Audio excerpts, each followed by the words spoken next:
bonjour à toutes et à tous. Grand plaisir de vous accueillir ici aujourd'hui. Donc, avant tout, nous reconnaissons que nous sommes sur les terres traditionnelles du peuple algonquin et Anishinaabe. Non, algonquin-Anishinaabe, gardiens traditionnels de ce territoire et dont le lien avec la nature est profond et sacré depuis toujours. Nous honorons leur savoir ainsi que le rôle continu des Premières Nations, des Métis et des peuples autochtones dans la protection du territoire et de l'environnement. C'est un honneur et une grande fierté d'être ici, en Outaouais, en compagnie du Premier ministre, de mes collègues Julie DeBrusin, Joanne Thompson et de mes collègues du caucus libéral.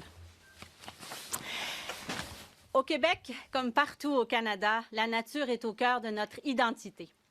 Elle sculpte nos paysages, façonne nos communautés, nourrit notre culture et soutient notre économie. Des forêts boréales aux milliers de lacs et rivières qui sillonnent la province, le Québec illustre toute la richesse et la diversité de la nature canadienne. Il y a presque un an, le discours du trône soulignait l'importance de la nature et l'urgence d'agir pour la protéger. Notre gouvernement a réaffirmé son engagement à protéger 30% de nos terres et de nos eaux d'ici 2030. Les Canadiennes et les Canadiens s'attendent à ce que le Canada soit un leader en matière de conservation. Aujourd'hui, je reconnais l'ambition et la vision du Premier ministre pour la nature. Il les incarne depuis le jour 1. Pour relever ce défi et atteindre notre ambition de protéger et conserver la nature plus que jamais, nous devons travailler ensemble. Tous les paliers de gouvernement, les communautés, les peuples autochtones, les organisations et les partenaires locaux. Et je cède maintenant la parole à ma collègue, la ministre DeBrusin. Merci beaucoup, Nathalie. Vraiment, it's been such a joy to work alongside Minister Joanne Thompson, Secretary of State Nathalie Provost on all of this. And it's great to be here with all of you. I want to recognize Sophie Chatel, and Sophie Chatel, we're in her riding of Pontiac-Kitigan-Zibi. Beautiful place. But also great to have other colleagues here, Honorable Greg Fergus, Minister Stephen McKinnon, and Caroline Desrosiers. Thank you so much for coming out today. And if I'm not done with thank yous, I'll add one more, because today when I look out, I see a lot of our nature partners, and really it has been such an honor to be able to work alongside all of you for what is a beautiful day today. Look, what got me into politics, before actually I even got into politics, quite frankly, is I worked with our local urban parks in my city, in my community in Toronto. And that was really to focus on how we could make sure that our kids could grow up with access to nature. And for families right across our country, nature is central to their lives. And I'm thinking about the families who are going to be gearing up for their first camping trips of the year or picnics over the May 2-4 weekend, but also all of the families who are going to be enjoying time outdoors over the coming long weekend. We connect with nature as a community. And so today, it's a very good day for nature. It's a very good day for Canada. Protecting our nature and our water is central to who we are. Canadians have always believed in stewardship and in leaving things better than where we found them. And we know that nature is the foundation of a strong, sovereign Canada. Our home stretches from coast to coast to coast. Protecting ecological foundations of our country and our economy is a great responsibility that we owe ourselves, each other, and future generations. And Indigenous leadership is central to that effort. We know that nature is our greatest resource, and by investing in it, we're investing in ourselves. Quand on pense au Canada, on ne pense pas seulement à un endroit, on pense aussi à la nature qui est le fondement de notre culture, notre mode de vie et notre pays. La nature fait partie de notre identité. C'est là que nous réunissons, que nous reflétons et que plusieurs de nos communautés, en particulier les communautés autochtones, ont tissé des liens profonds et durables au fil des générations. But none of this is guaranteed. Across the country, nature spaces that we cherish are under increasing pressure from climate change, from pollution, and from the growing demands that are being placed on our lands and waters. So the question before us is simple. How do we protect what defines us? How do we keep doing those protections while building the future that we need?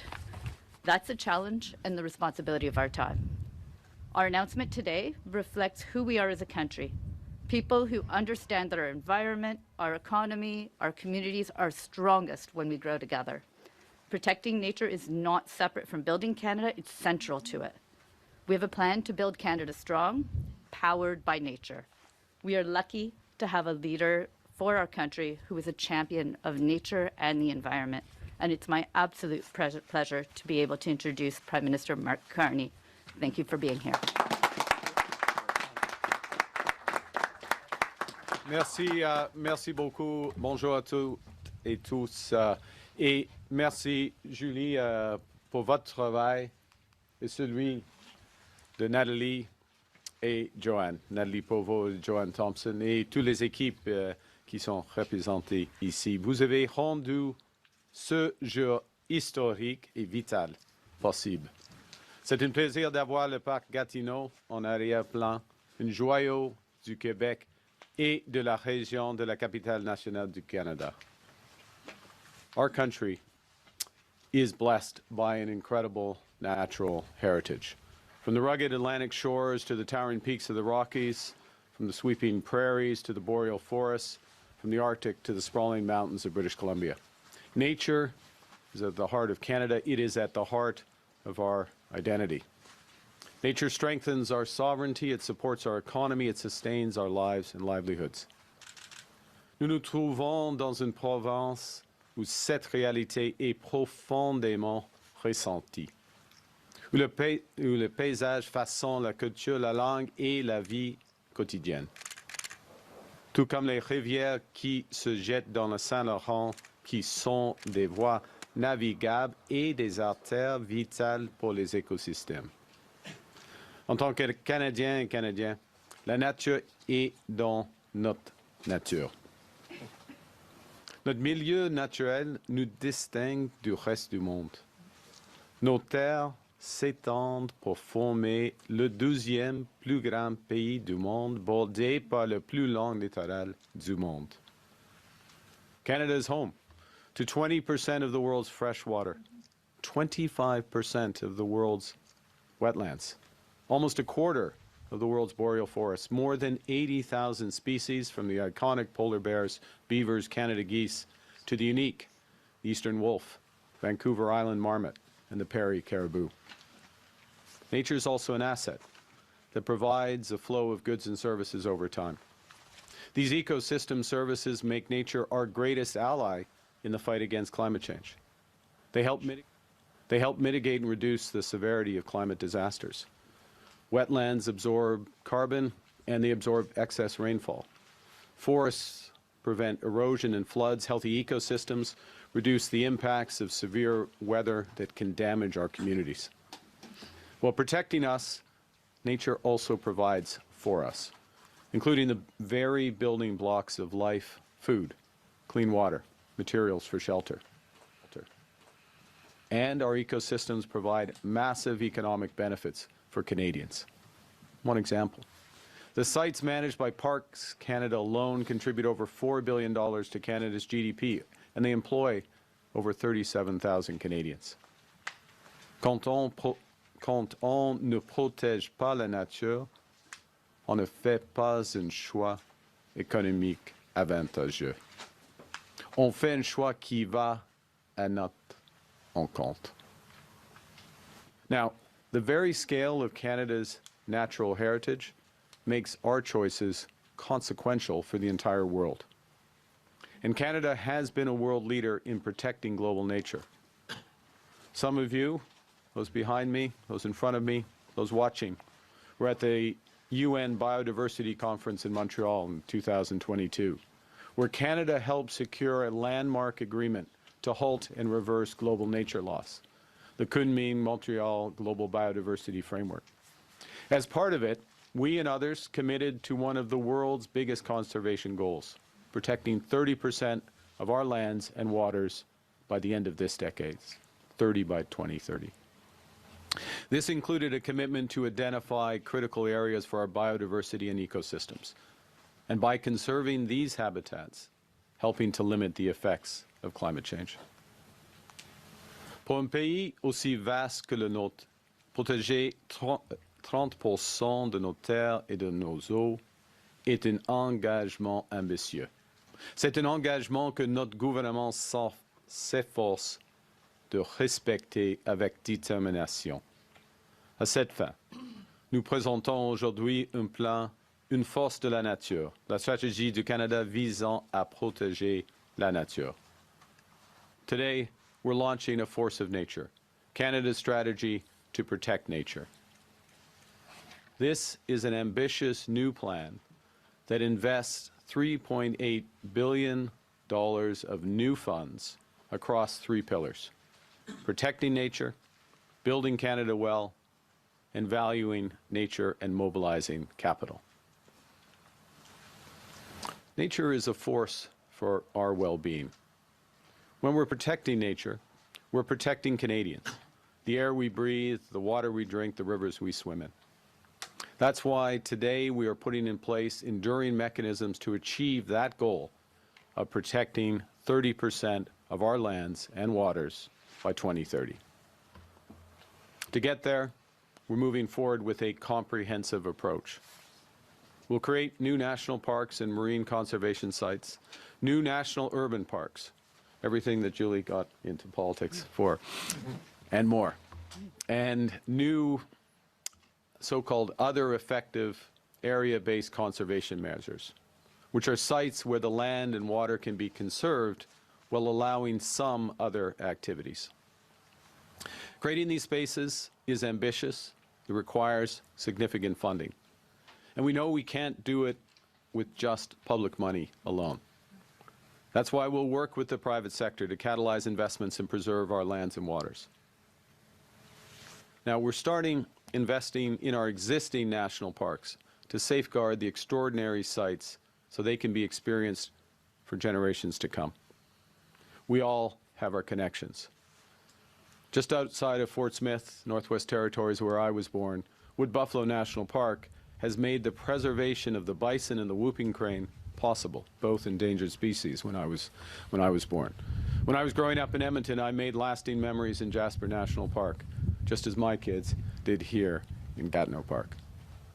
So creating new parks and making all parks more accessible will help every Canadian experience the beauty of our great nation, as I have. That's one of the reasons, one of many, why we renewed the Canada Strong Pass for this summer, so Canadians can visit all our national parks for free on two new conservation sites. The first is the Winnipeg Indigenous Protected Area and National Marine Conservation Area in eastern James Bay off Quebec. And the second is the Seal River Watershed National Park in Manitoba. Le projet d'aire protégée autochtone et d'aire marine nationale de conservation de Winnipeg permettra de protéger une région essentielle qui soutient les communautés autochtones et où l'on trouve certains des espaces du Grand Nord canadien, dont les ours polaires et les belugas. The Seal River Watershed National Park will help protect the world's largest intact watershed. Think about that, the world's largest intact watershed, providing natural carbon storage, water filtration, flood protection, while preserving the habitat of polar bears, caribous, and other iconic Canadian wildlife. It's a good day to be a polar bear in Canada. Souvent, quand nous parlons de conservation, nous pensons à la protection de certaines terres et la restriction de la plupart des activités qui s'y déroulent. Nous devons trouver des moyens de préserver les terres, les eaux, tout en autorisant les activités qui ne les menacent pas. Nous y parvenons grâce à hautes mesures de conservation efficaces par zone. Il s'agit de terres et de plans d'eau que nous pouvons préserver tout en y autorisant d'autres activités. Par exemple, la base des forces canadiennes Shiloh, dans le sud-ouest de Manitoba. Certaines parties du site sont activement utilisées par les forces armées, tandis que d'autres restent intactes, ce qui protège ainsi des écosystèmes essentiels. Nous étudions d'autres endroits où nous pourrions appliquer la même approche afin de préserver la nature de manière concrète sans pour autant mettre ces terres entièrement hors d'usage. Comme Julie a dit, le partenariat est au cœur de notre plan. Les peuples autochtones ont une connaissance profonde et ancestrale de l'environnement. Et nous travaillerons en partenariat avec les communautés autochtones pour mettre en œuvre cette stratégie. Nous collaborons avec des organismes de conservation et nous appuyons sur leurs expertises en matière de protection des écosystèmes. Nous collaborons avec les provinces et les territoires afin d'optimiser nos efforts de conservation à l'échelle nationale. Right now, today, about 14% of our land is protected.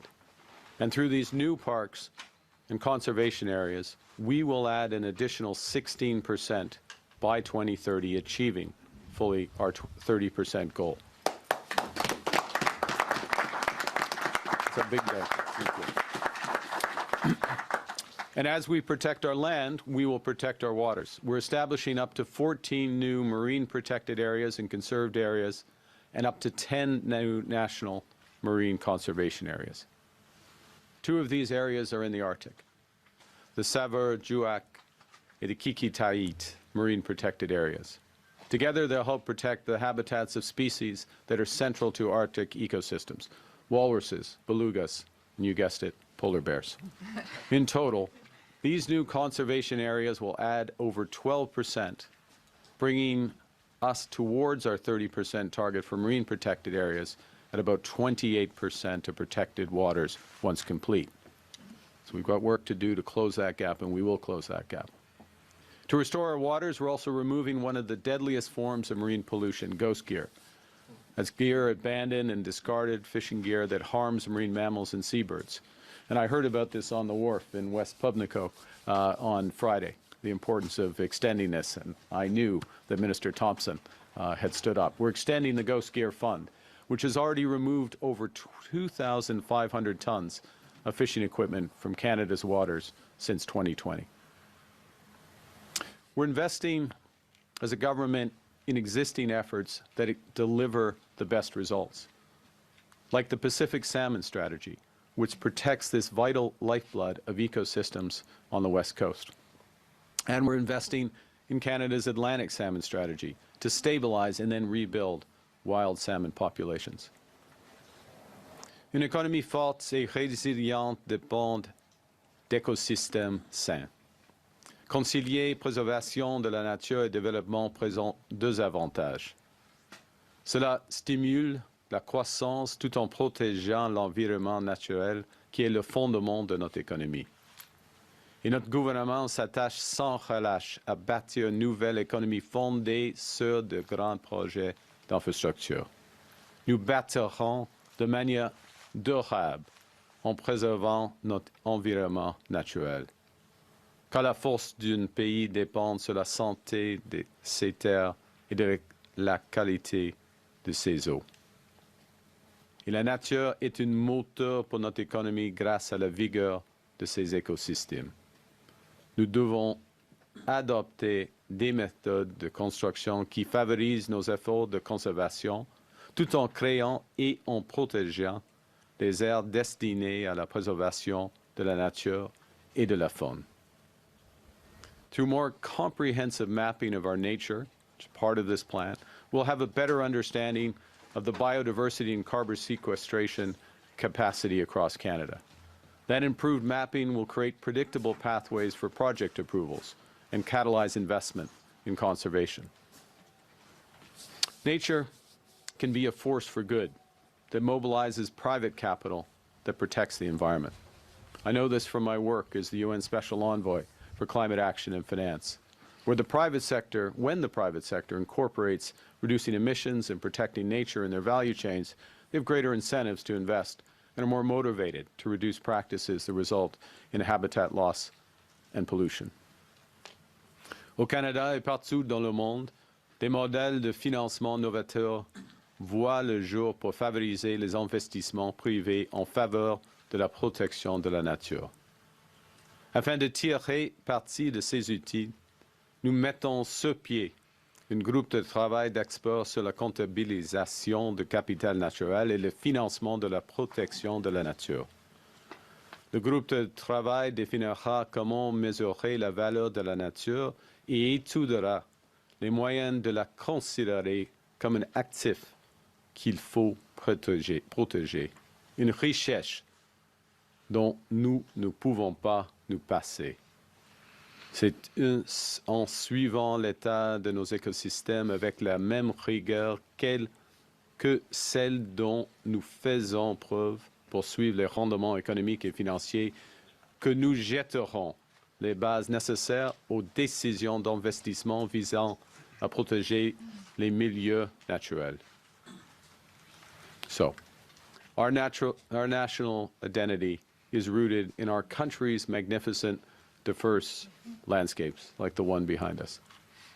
As the Saugeen Ojibwe Nation poet, Elder Dr. Duke Redman observed, the spirit of the people is equal to the power of the land.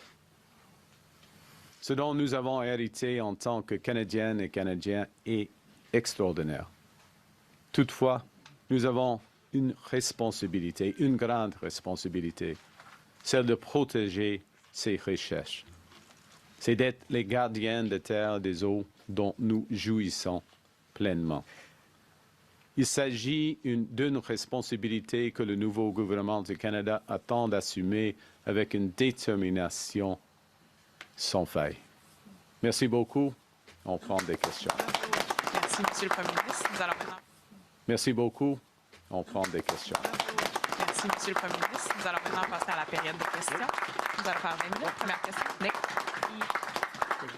Good morning, Prime Minister. Thank you for taking our questions. I just want to pick up on the incentives portion of your speech that you just touched on. During the Liberal leadership race last year, you promised a number of incentives for Canadians to go green.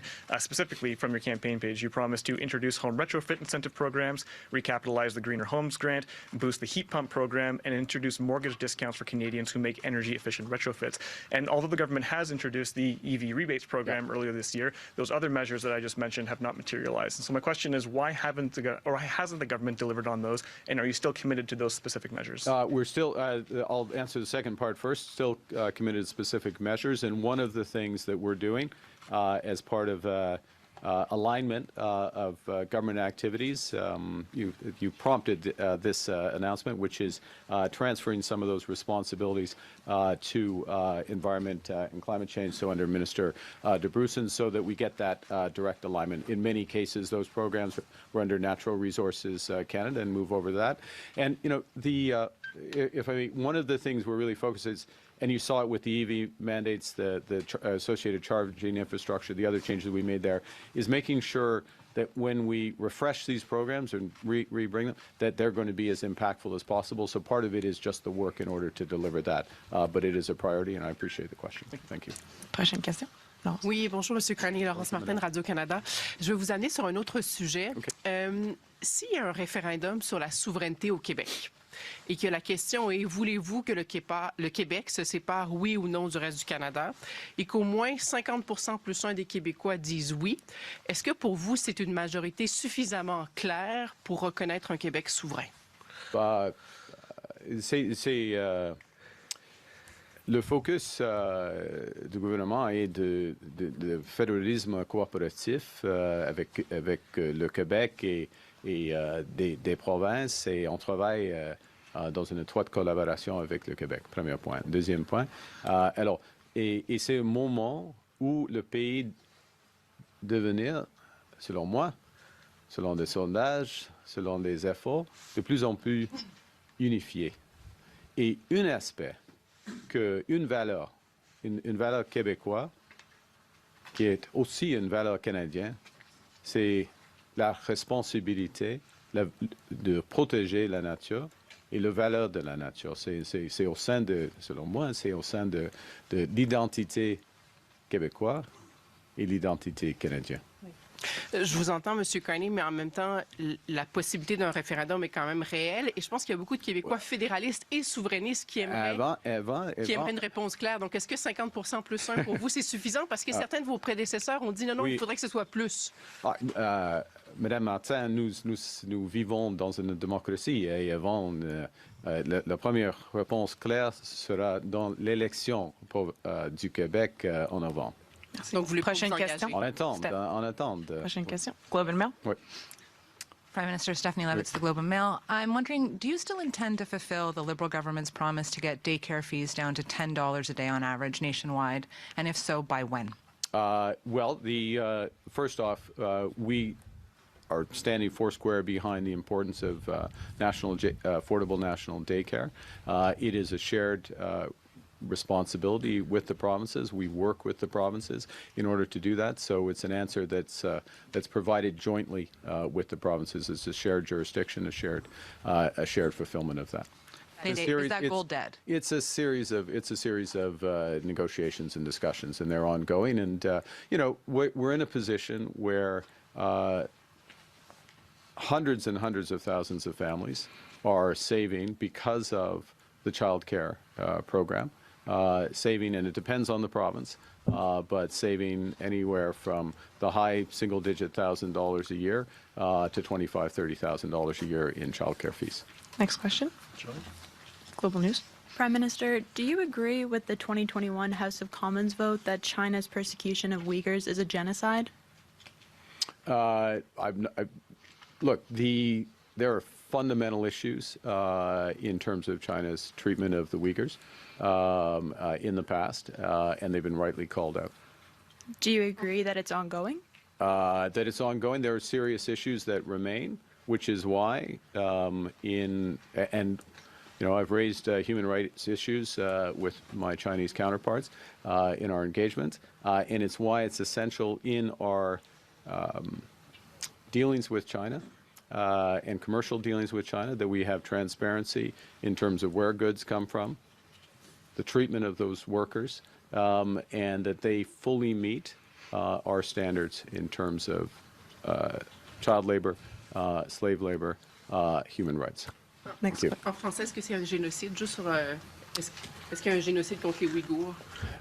Il y avait des enjeux sérieux dans le passé. On suivi de près la situation en Chine. J'ai soulevé les enjeux des droits humains avec mon homologue chinois. Et c'est c'est important, c'est essentiel que tous nos affaires commerciales avec la Chine respectent les standards fondamentaux du Canada. Merci. Monsieur le Premier ministre, Boris Proulx, Le Devoir, Israël occupe militairement le sud du Liban. Oui. Selon vous, est-ce que c'est une occupation illégale de même nature que l'occupation illégale de la Russie en Ukraine? Premièrement, le Canada condamne l'occupation du sud du Liban jusqu'au début de l'opération. Ça, c'est clair. C'est le moment où il faut avoir un cessez-le-feu au Liban, pour plusieurs raisons. Il y a plusieurs raisons, y compris que le gouvernement du Liban a banni Hezbollah et essaie d'arrêter les activités d'Hezbollah au Liban. Alors, le gouvernement du Liban, il y a des enjeux qui concernent l'intégrité territoriale, la souveraineté du Liban, les droits humains, mais surtout tout cela, il y a des enjeux pratiques. Le gouvernement du Liban essaie d'arrêter les activités terroristes d'Hezbollah, qui est, et j'ai dit tout cela parce que c'est un des objectifs du gouvernement d'Israël. Alors il faut avoir un cessez-le-feu, selon le Canada, pour toutes les raisons, y compris les raisons pratiques. Mais ces raisons-là rendent l'action militaire légale, selon vous, ou non, acceptable? C'est pas illégal. C'est pas légal. Pardon. C'est pas légal. Can you repeat that in English, please, sir? On Lebanon, just the government. Well, it's an illegal invasion of. It's an invasion of Lebanon. It's a violation of their territorial sovereignty, integrity, sovereignty, and the point I was making as well, from a practical perspective, the government of Lebanon has banned Hezbollah. Is taking action. Is trying to take action against Hezbollah and their terrorist activities and their threats to Israel, and that is the purported justification for this invasion. So we condemn it. Next question. Hi, Prime Minister. Jordan Gowling, National Post. The deadline for agreements on carbon pricing in the Pathways Project through your government's MOU with Alberta is tomorrow. Are you on track to meet that deadline? Given Premier Smith's comments in Houston last week, she said there might be a delay. Well, I'd say a couple of things. One, and Premier Smith and I had, with colleagues, very constructive conversation yesterday afternoon. So we're continuing to move forward. I'd note that we have made a series of progress. The cooperation agreement that was signed and announced a couple of weeks ago, the agreement on methane, which was announced last week. We're continuing to move forward, so there's a lot of momentum. Will we perfectly make Premier Smith's birthday? And I'd like to take this opportunity to wish the Premier of Alberta happy birthday tomorrow. And everyone who would like to send cards, please do. And I know she's thrilled about this announcement as well. But will we perfectly meet the first? Not necessarily, but do we have momentum? We're making progress? Yes. We'll get the right agreement at the right time, but I anticipate soon. Sur l'échéancier, sur le fait que vous alliez peut-être avoir du retard pour la... Oui, premièrement, il y a un rythme.